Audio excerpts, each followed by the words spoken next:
El vasco que no tenía rostro. Noviembre 11, 2023.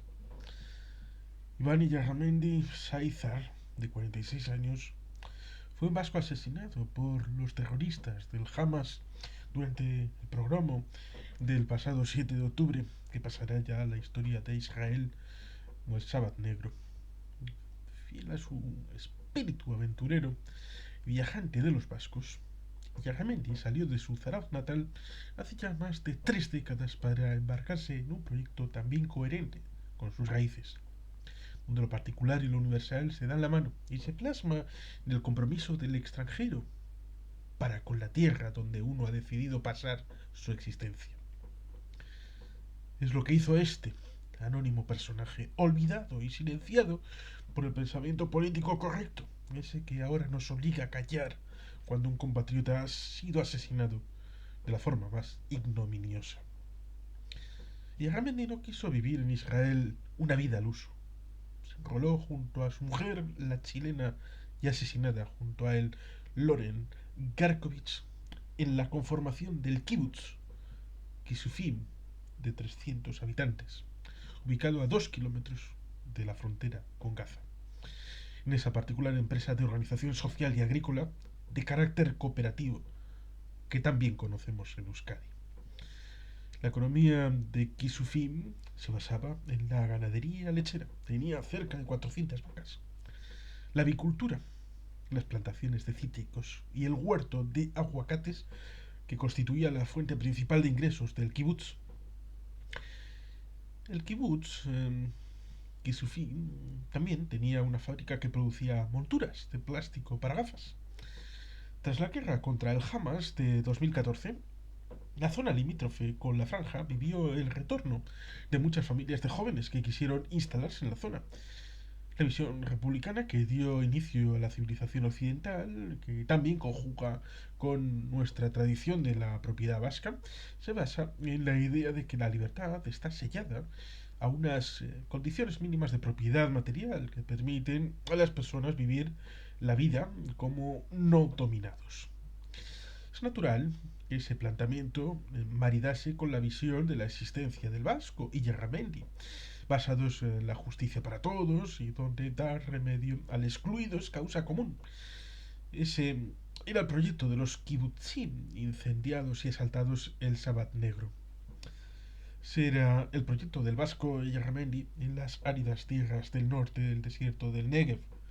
Es curioso comprobar el compartido aserto de no soy antisemita, pero sí antisionista. ¿Puede haber algún nacionalista vasco que comparta este engendro?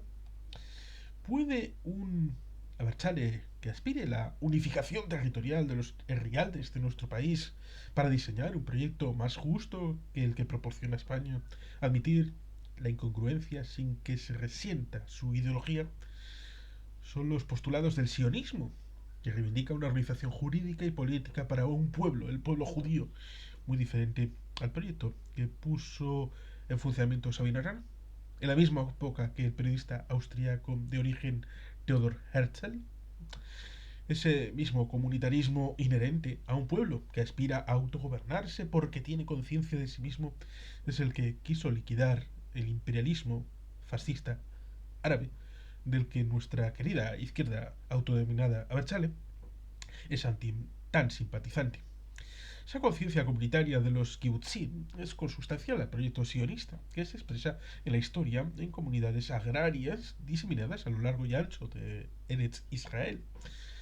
El océano día 7, el día de la invasión, Iyarramendi se whatsappeó con un amigo hasta que le escribió que no podía ni moverse porque alguien había entrado en su casa. Si bien en un principio las autoridades israelíes pensaron que había sido secuestrados y conducidos a Gaza, esa misma semana se confirmó el peor de los presagios, hace no mucho. Los restos calcinados, encontrados en la casa incendiada, pertenecían a Iyarramendi y a su esposa. La labor de identificación está siendo en muchos casos realmente costosa y el país hebreo está empleando arqueólogos para poder identificar cenizas. El matrimonio murió abrazado, sintomático y significativo, mientras eran quemados vivos en el interior de su vivienda. Tras la confirmación de la terrible noticia, el alcalde de Zarauz, Xavier Churruca, convocó a junta de portavoces en la cual aprobaron una declaración institucional en que condenaron con rotundidad el asesinato del ciudadano de padre Zarauztarra y madre guettariana con absoluta claridad.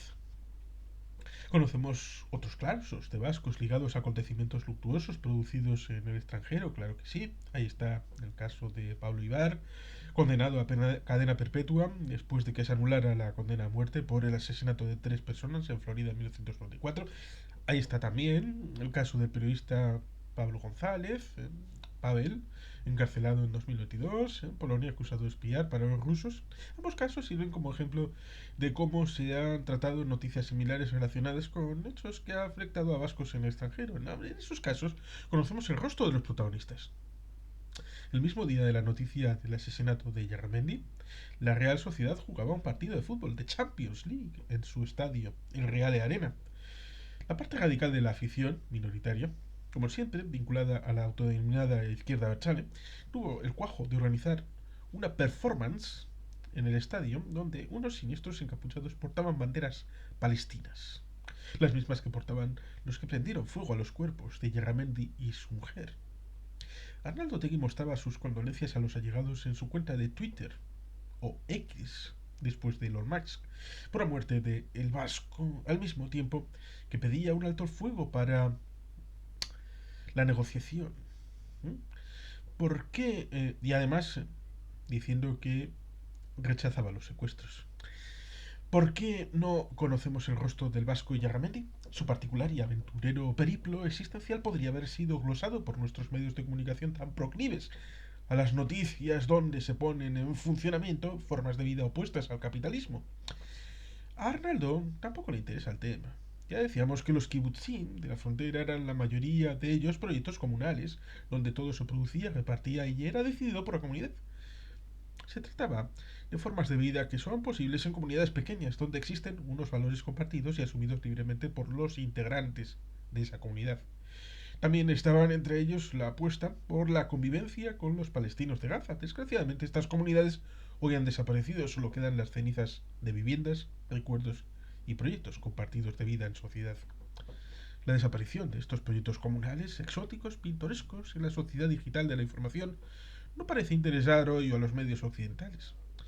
La escandalera creada por la autodenominada izquierda revolucionaria mundial y su filial autóctona, que afecta a nuestros medios de comunicación, no han querido sustraerse de esta muerte tan cercana, obviándola. Hay una cierta ironía en el hecho de que en un país como el nuestro, donde, por ejemplo, ETA ha tenido relaciones históricas con la OLP y la izquierda Chale no ha dejado de dar el mantra a favor de los palestinos y en contra de Israel, uno de los asesinados fuera un vasco euskaldun, al que algunos han querido quitarle la humanidad llamándole colono, o diciendo que no era vasco porque marchó de aquí hacía tiempo. Por eso hemos querido mostrar su identidad de vasco universal, aventurero, con vocación por la libertad, y que optó por un modelo social comunitario, cooperativo, como correspondía a su idiosincrasia, a la que fue fiel hasta la muerte. En este rincón del mundo hoy rendimos homenaje a esa víctima del ataque de los poderosos, el imperialismo fascista árabe, la organización yihadista cuyos dirigentes poseen mansiones en Damasco con griferías de oro, que viven en Qatar a cuerpo de lujo, que proceden del dinero aportado por los occidentales de manera pueril e irresponsable, expropiado a los palestinos que carecen de los servicios mínimos para su propia existencia. Ya dijimos que la única condición de la autodenominada izquierda revolucionaria europea heredera de Arafat para oponerse al capitalismo es que sirva para producir y repartir dinero a los demás. Cuando se trata del robo y el saqueo y quedárselo todo para uno mismo, no percibimos atisbo de crítica por ninguna parte. Hoy rendimos homenaje a Iván Yarramendi, Loren Garkovich, su querida mujer y esposa, víctimas a las que se les quiso robar el rostro. Desde aquí, nuestro respeto y admiración de quienes realizaron una apuesta de vida pionera y de frontera en el que Compartir con el prójimo fue la piedra de toque de su aventura existencial. Solamente porque era el único vasco, podía haber tenido un eco mediático en nuestro pequeño país, que en otros casos menos terribles han tenido otros protagonistas.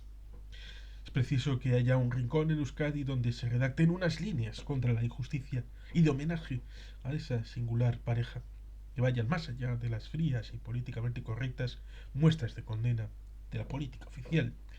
Ese es el motivo que animó a redactar estas palabras y que hoy declamo ante vosotros. Hoy rendimos homenaje a las víctimas inocentes del odio, del fanatismo. Hoy desde aquí rendimos homenaje a un vasco al que quisieron robar el rostro y ya podemos decir que no lo han conseguido.